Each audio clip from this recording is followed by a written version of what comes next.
June, the year 1959.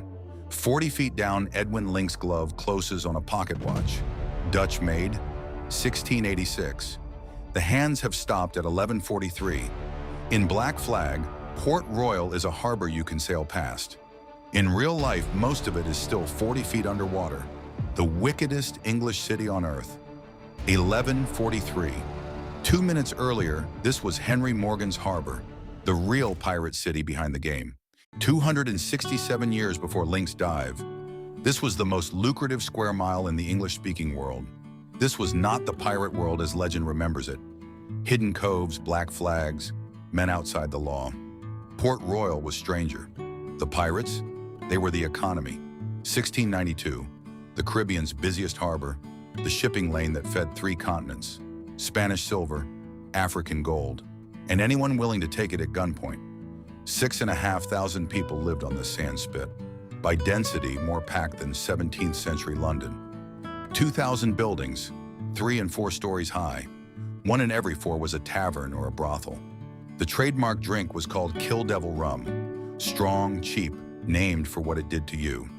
Sailors arrived with a year's wages and left a week later with nothing. Sometimes not even their shoes. The man who built this economy was a Welsh privateer named Henry Morgan. In 1671, he sacked Panama and brought back so much Spanish gold the entire colony was recapitalized in a single voyage. The English crown, embarrassed but enriched, knighted him, made him lieutenant governor. In the stories, pirates run from the crown. In Port Royal, the crown gave one a title. In the middle of all this stood one Anglican church, St. Paul's. Its rector was a man named Emmanuel Heath. He preached against the wickedness of the city. He told them judgment was coming, mostly unheard. The city already had a nickname, the Sodom of the New World. And then the morning of June 7th, the sea would answer the sermon. Tuesday, June 7th, 1692, 11:43 in the morning. The ground moved. Heath wrote his account 2 weeks later.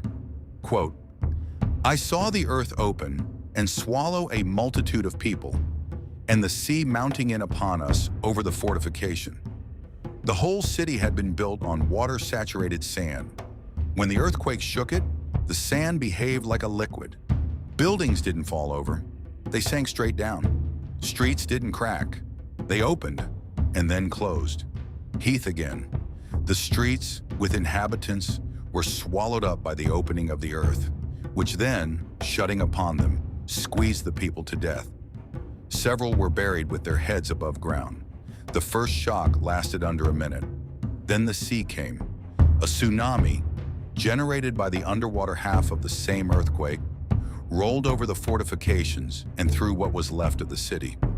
By the time it withdrew, 2/3 of the city, 33 acres of streets, taverns, and churches, was at the bottom of Kingston Harbor.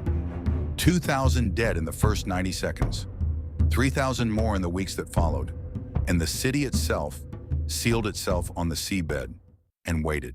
Here's what nobody tells you about Port Royal. The earthquake didn't destroy the city, it preserved it.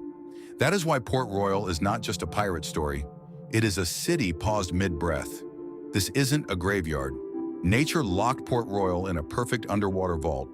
2/3 of the city is still down there. Streets, taverns, walls, cannons, intact. For divers, this is the closest thing to real-life time travel, a real-life pirate map you can swim through. The buildings that sank fast, faster than the sea could break them. Whole rooms dropped, sealed, and were buried in mud within hours. The seabed at Port Royal is anaerobic, almost no oxygen. Organic material that should have rotted away centuries ago has been sitting there since 1700. Edwin Link found the watch in 1959.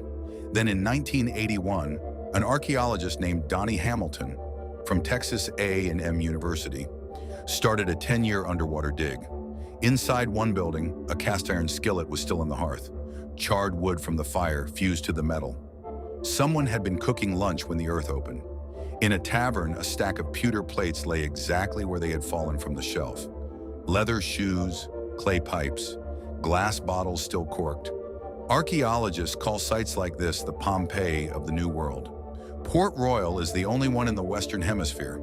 Somewhere down there is also Henry Morgan's grave. He died 4 years before the earthquake, buried at Palisadoes Cemetery with a 22-gun salute. The cemetery was one of the first parts of the city to go in. His body has never been found.